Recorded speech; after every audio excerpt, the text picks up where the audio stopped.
Another blood-red sunset and yet another moon face, and still another 100 miles to my next resting place. Driving down the road, eyes on the horizon. Within my car, I'm all alone, but feeling good and feeling strong, knowing that this path I'm on brings me to myself. I'm driving. Hey y'all, I'm Jules. Welcome back to another episode of Spirit Sherpa, the show that helps and encourages you on your journey to unlock your magic mojo. With me as always is the spirit doctor, Kelle Sparta. How are you doing, Kelle? Are you feeling better? Not much. I'm unmedicated, so that's progress. But yeah, still working my way out of this cold. It's really got its hold on me. So that's all right. We will power through. Yes. Well, to take your mind off the symptoms and all the snot and all the drippies and everything, we have a wonderful guest with us today. Charlemagne, save my butt, baby. Charlemagne is here. I will happily talk about this topic, and I hope that the good health visits you soon. I have been working on it. You're not feeling good. And Jules, just before we get into this topic, I need to say, Jules sent both my husband and I some Reiki a couple of days ago. And she said, "Oh, I'm feeling like you have it here and he has it there and da da da da." And I'm like, "Yep, that's exactly true. That was exactly what was true." And she had it right on the head. So well done, madam. Yay! Thank you. I was so excited. I was like, well, and he said, you know what? We're going for it. This is what I feel. And do you know how intimidating this is, telling this to my shaman? Do you realize how intimidating this is? Mm-hmm. And yet so affirming, right? That's awesome. Yeah. I'm like, should I not? I'm like, yes! Risk gives you opportunity for reward. That's it. Whew. Well, honey, that goes back to Inner Peace 101 and exercising my courage muscle, because that took some courage to roll that with you. So thank you. Yes, I was excited. Yes, she gets a 2 thumbs up. So, okay. So what are, one more thing. We have some listeners that we're charting in Nigeria now. Oh, wow. That's so cool. And Czechoslovakia. Wow. So if you guys Hello, Nigeria. Hello, Nigeria and Czechoslovakia. How are you? Greetings. So happy Greetings to have the you globe. in the family. Yes. So we're super excited. So with that said, let's move our way into our topic for this week, which we're talking about the religion or the practice of Shinto. Well, so let's just start with that. It is considered a religion. It is considered one of the major religions of Japan, where it originated. It's considered actually an indigenous religion. So not like Buddhism, which was brought in, although Buddhism is another major religion in Japan. Shinto is very beautiful. There are many things about it that people who may be on a more earth-based or spiritual path, including shamanism or paganism, may recognize some similarities in the basic tenets of Shinto. And one of the most recognizable ones will be the honoring and respect and love of nature, which we can see throughout it, which drives quite a lot of Shinto. Actually, so let's start with that. If I can tell you the 4 basic tenets of Shinto, they are, as I was saying. So I'm hearing people go, ooh, like the 4 agreements, right? That's what I'm hearing. I can feel that. It's, there's certainly agreements that you make. There's certain things that you do. So let's discuss. The first is the love and respect of nature. The second is the honoring of family and tradition. The third is what's called matsuri, which are the worship of and honor given to the kami, the spirits, the gods, the deities of the religion, as well as the festivals. And the fourth is what is sometimes translated loosely, it's not a perfect translation, as purity, which includes physical cleanliness and inner harmony. So those are the four major tenets of Shinto. Which is not the same as Don Miguel Ruiz's Four Agreements. No, not at all. That's why I said to you, there are four things, but they are different types of things. You know me, I just had to throw something in there. So, because we always look at how things are interrelated here. That's our deal. So if you think about it, these really fit a lot with Japanese culture. Yes, this is a very old religion. So much of Japanese culture was built upon it. There's a beautiful picture. Yeah, this is the sort of thing that we talk about, is that you have to understand the culture in which a belief structure is created, or upon which a belief structure is created, or where the culture came from the belief, either way, in order to truly understand the belief structure, right? And so to imagine that you can understand with Western eyes an Eastern tradition is a bit folly. I would say that while it takes a sensitivity, let's put it that way, to try to imprint, or let me go even back one step before even the imprinting, which naturally happens. Before one even approaches this, it's really important to let go of our preconceived notions about it. Again, Japan didn't open to the West until much, much, much, much, much later, truly. And so there was a lot of mystery around Japan. And there was, isolationism, in some regards, that was a very good thing for them. A lot of things really fell apart and went south. I think a lot of people who are more traditional would see it that way in Japan. And then there's others who are like, well, the expansion of the West and the exchange of ideas was good. So, it's like anything where you can see the positives, the pros and cons, right? You can see that. However, what didn't change particularly much is the basics of Shinto, and the way that its practice has evolved over time. And in some ways, it's remarkably easy to enter into, because there are shrines all over the country, shrines to the different kami. And the kami, like I said to you before, are sort of this animistic idea of their gods, their spirits, also a phenomenon, right? The gods of phenomenon, the gods of storms, the gods of different characteristics even, and energies that exist. So like archetypes. Kami is a small word that has got extremely broad meaning. It's not separate from nature. They're parts of nature. They possess many characteristics, many. And interconnecting energy of the universe is itself thought of as a kami. And they're really everywhere. And so Instead of using everything, different words for these things, like in other belief structures, they basically lump them all into a single category of kami. Yeah, and you could see it's a simplification in a certain way. But yes, when they speak of the various forces, the sacred forces that are venerated in the religion, it's the kami, and there are many types, many. And kami being Kami. Yes, Kami. Yeah, not separate from nature, but are of nature, I think is kind of really important. So instead of how we have in the West, usually the idea of a higher power, a certain oversight goddess or god that we go to, in Shinto, it's everything around us we go to. Everything around us. So the thing that's becoming, here's a great example, a thing that's happening more and more here in America are land honoring, right? That's what's happening. We're doing much more land honoring. This would be absolutely, you would be doing this in the Shinto religion. You would be honoring the land. You'd be honoring every being on that land, whether it's a tree or the blades of grass. They all have that sort of animistic spirit.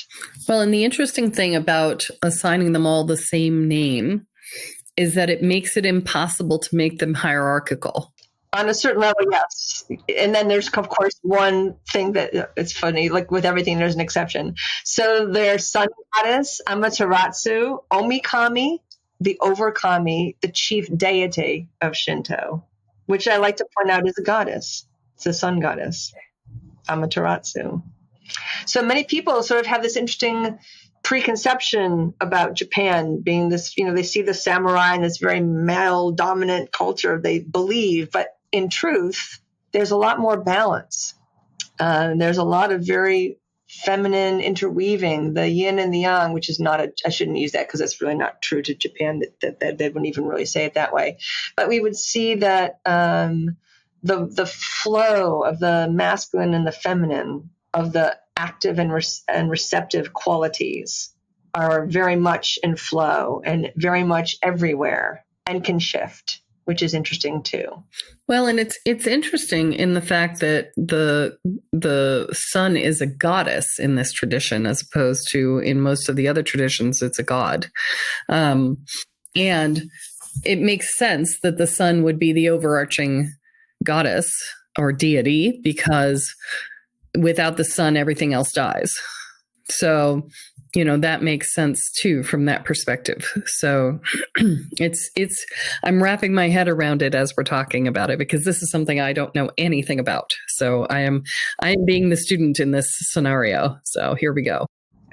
It is actually something that, it's funny. I think many people in the West, particularly many Americans in the last several decades, we can laugh about this, but had no idea. It's the influx of Japanese culture in terms of art, and it's pop culture as well. So if you look at anime has brought a ton of stories, traditional stories, as well as new stories regarding the kami and the mythology of Japan, which I think is very, very beautiful and true to form, because there's this idea that the kami are ever changing themselves, that they are a presence. There's a anime on Netflix right now called Avatar that is particularly good for expressing the elements and things like that. So if you haven't watched that is particularly good for that. But it's interesting because it's also chakra related. So that's not exactly Japanese. True, it's not. And I would say that that's not necessarily connected to Shinto or the kami themselves, that's distinct to that anime series. But what's interesting is that the goddess being the sun in Japan, and Japan being, the flag of Japan is the rising sun. Exactly. The main force is the sun. And so we again, back to that idea of Amaterasu as the major chief deity of Shinto. But some interesting things you might find that I find interesting about the kami in terms of their defining characteristics. There's an idea that kami are of two minds, and you can engage them. So they're benevolent and loving and can be very nurturing, especially if you go pay homage to them or you have a dialogue, a relationship with them. But if you fall out of favor, then you may want to appease them to regain their favor, because they can also be very wrathful and very destructive. That's kind of similar to the Orishas. Yes, exactly. So there's that type of similarity about them. So there's that. Generally, it's thought that they are not specifically, the entities themselves are not specifically visible to humans, but that they inhabit specific places. And like I was saying earlier, are natural phenomenon as well. You can ask the kami for blessing. They can be interacted with, but they don't necessarily appear to people in the way that we see them in a lot of anime. So I'm here to kind of help clarify some things that may be misconceptions based on pop culture. But I love the idea that they're shown that way, because it gives an idea of how they might be engaged with. And I think there's a tradition of people having them come in dreams and take form in their dreams. So that feels more in alignment with what we see in some of the anime. So now I've heard the term deva, right? The deva, which is the spirit of something. Is that related to or similar to the kami, or? I would say it's somewhat similar. Like when you're looking at Hindu traditions and we talk about the deva of a place, the deva of a plant, etc., the spirit of it. So yes, in some ways, you could say that there is a correlation. Let's put it that way. There is a correlation between those things. But the other thing about them is that the kami, it's kind of interesting, that I was saying earlier, there's lots of shrines all over Japan to the various kami. And people sometimes set those things up at home, a home altar for the kami. They want to really get into relationship with them. There's public shrines and shrines in nature too. Some of the most beautiful are these tiny little, you could walk by and miss them if you weren't paying attention. So the idea that, again, is very much like many pagan traditions, that nature is our church, right? Nature is our sanctuary, is very true in Shinto. And so you'll find these places where the various kami have shrines installed where people go. And the idea, too, is that the kami themselves are thought of as always on the move. They're not stuck in one place. So often you think people go, they feel like they have to be in some traditions in a particular type of building, with a particular type of leader to talk to God, which is very much opposite of Shinto and the kami. That when you're visiting their place of worship, it's like you're going to their, like almost like a telephone, right? It's where they can hear you the best. Let's say it that way. It's almost like a broadcasting station, right? You visit them there, but they don't necessarily stay there forever. There's stories about the kami moving on. So especially if a shrine isn't getting enough offerings or enough people coming, the kami might go, okay, it's time to move on, time to move along. So there's that. If someone is to come into relationship with a kami, what would be the type of thing that one would do? Often, shrines get established and maintained by people coming to them and literally speaking to the kami like you would to a respected elder. So you would go and often bring food offerings, sometimes incense offerings. In Japan, they have a tremendous incense tradition, and that's a whole topic for another time if you're interested. But they offer incense and prayers and sometimes songs. Sometimes there are prayer ties that are left in the places because sometimes there are trees associated with the shrine of the kami. Sometimes coins are left, money is left, and usually that's so that the priestly caste who are taking care of a shrine can do the upkeep on it, as well as maintain their lives to a humble degree. So there are many ways, and having a regular practice, just like we talk about having a regular practice when we're engaging with any spiritual element or entity. You would want to not just come them to ask for things, but to come and praise, especially in nature.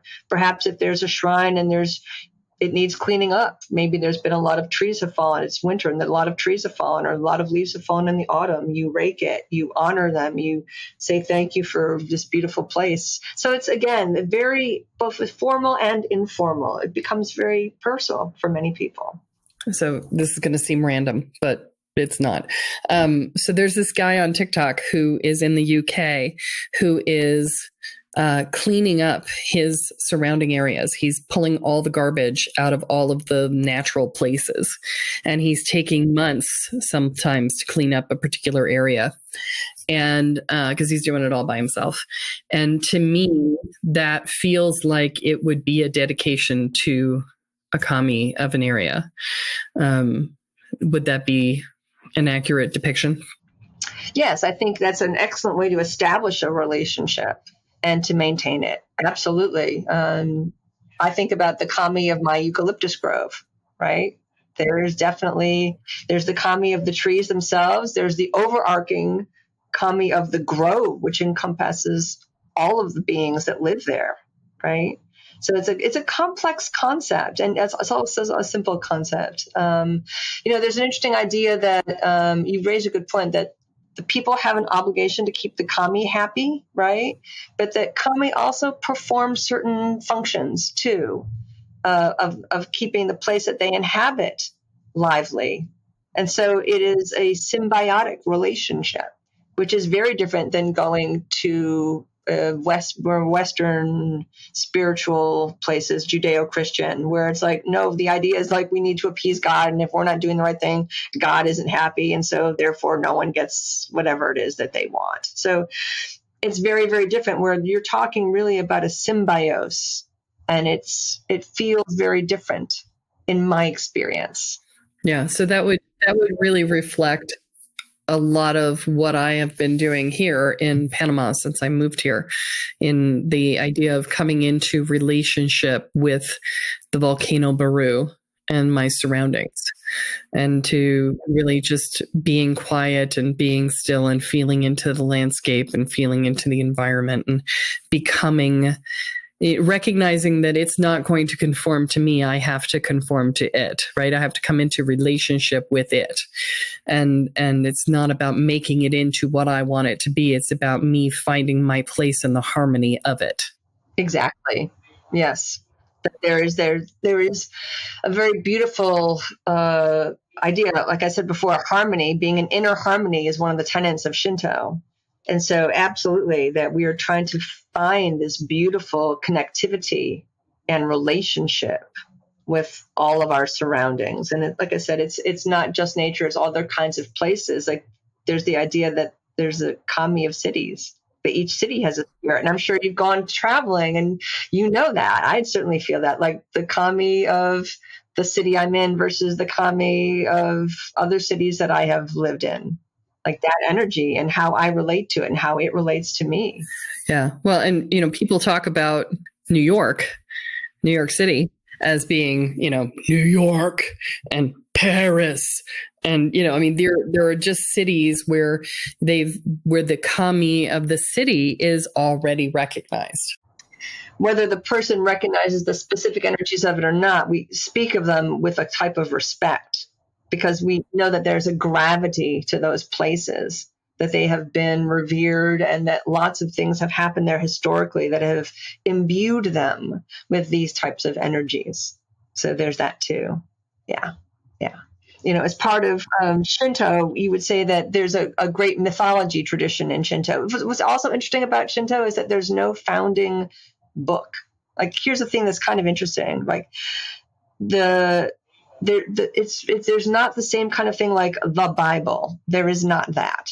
Again, it's much more about a spirituality that is based in experience and following the tenets. The tenets are about as close to a Bible as we would recognize it, or a holy book, as you're going to get.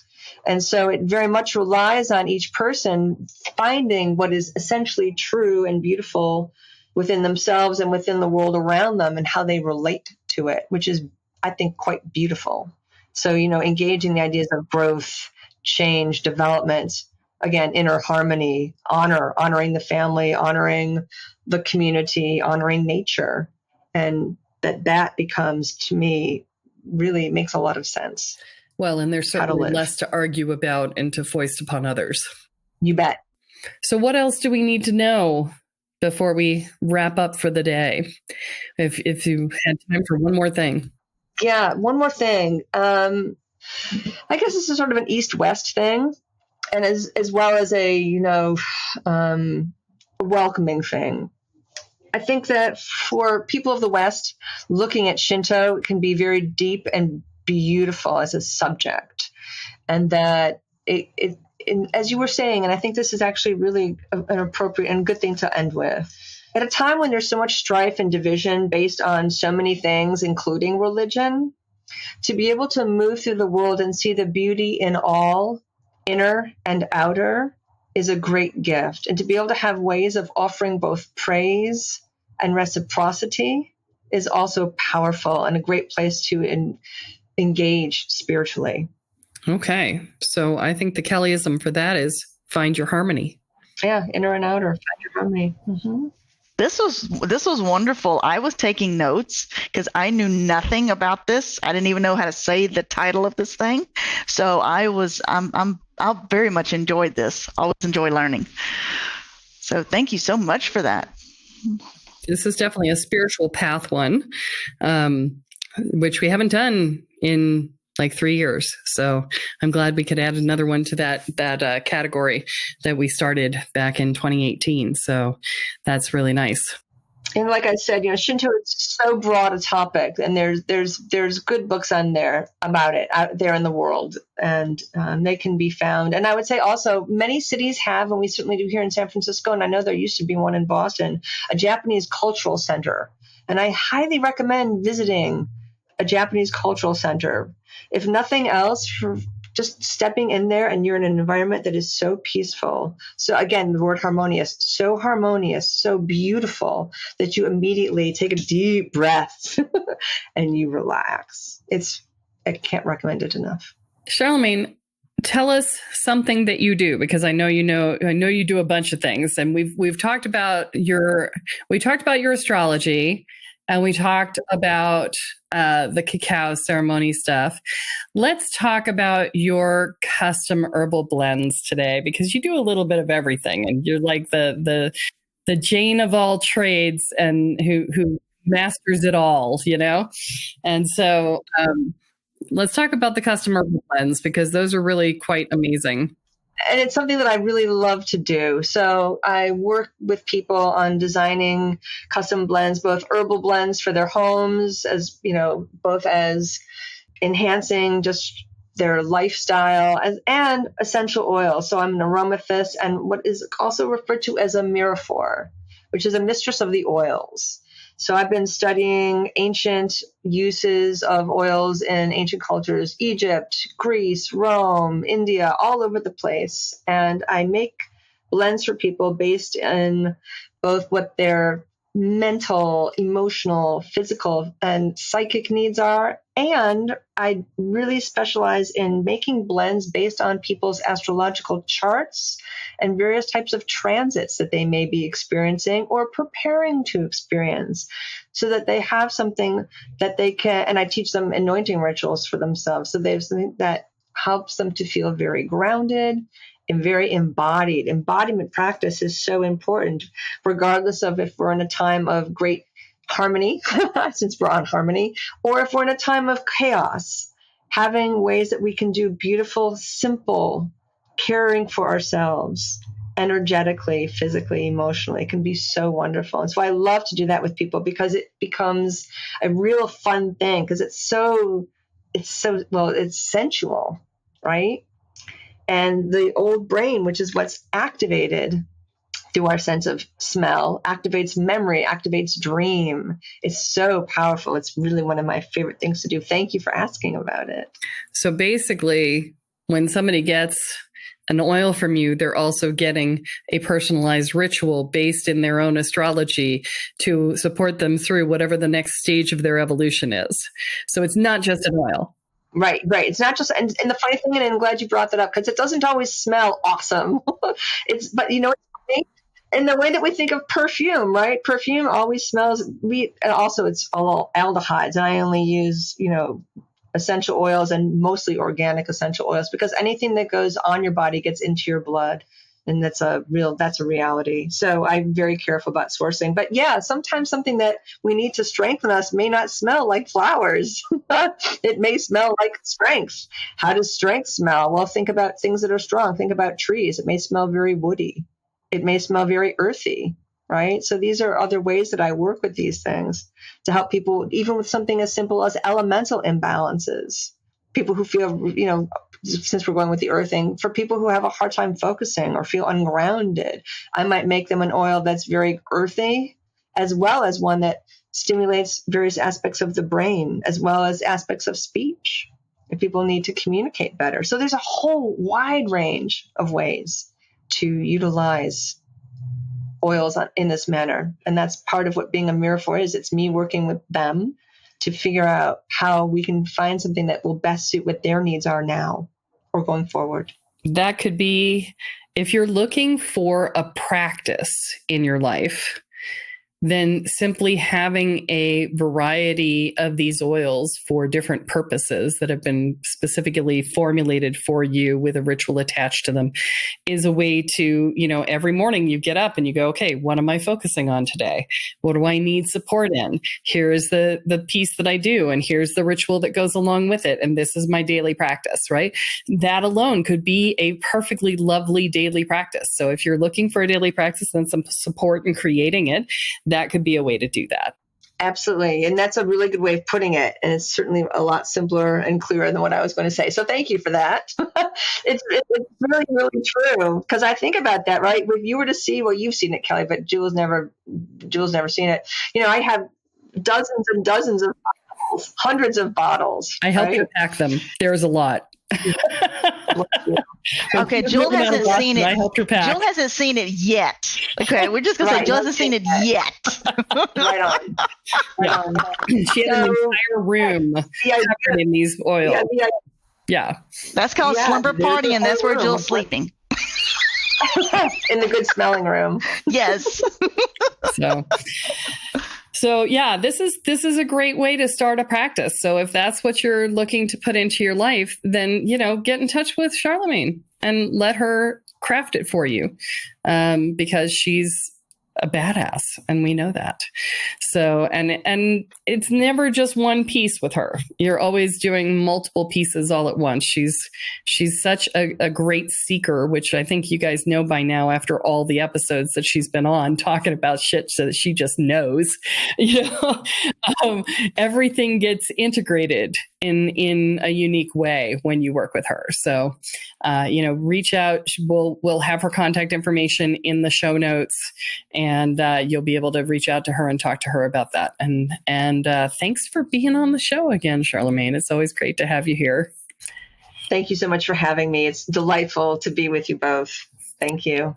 And thank you for that very generous shout out. I really appreciate it. I only say it because it's true. Well, guys, that's all that we have time for this week. So tune in next time when Kelly adds another chapter into your guide to minute energy. Sorry, Chris, I just fucked that up royally. We're going to try that again, baby. Yeah, just keep going. I'd leave that in. Leave that in. We're just going to keep going. Lord, okay, we're going to leave this in, and we're just going to show Jules fuck up. All right. And that's it. So that's all we got time for this week. That's it, babies. So catch us on the flip side, and we're going to add another chapter into your guide into energy, magic, and the spirit world. I'm Jules, having a wonderfully fluid day talking, and I'm here with Kelle Sparta and Charlemagne Tremon, and you have been listening to Spirit Sherpa. So long, everyone. Bye. Bye. Thank you. Driving down the road, eyes on the horizon. Within my car, I'm all alone, but feeling good and feeling strong, knowing that this path I'm on brings me to myself. I'm driving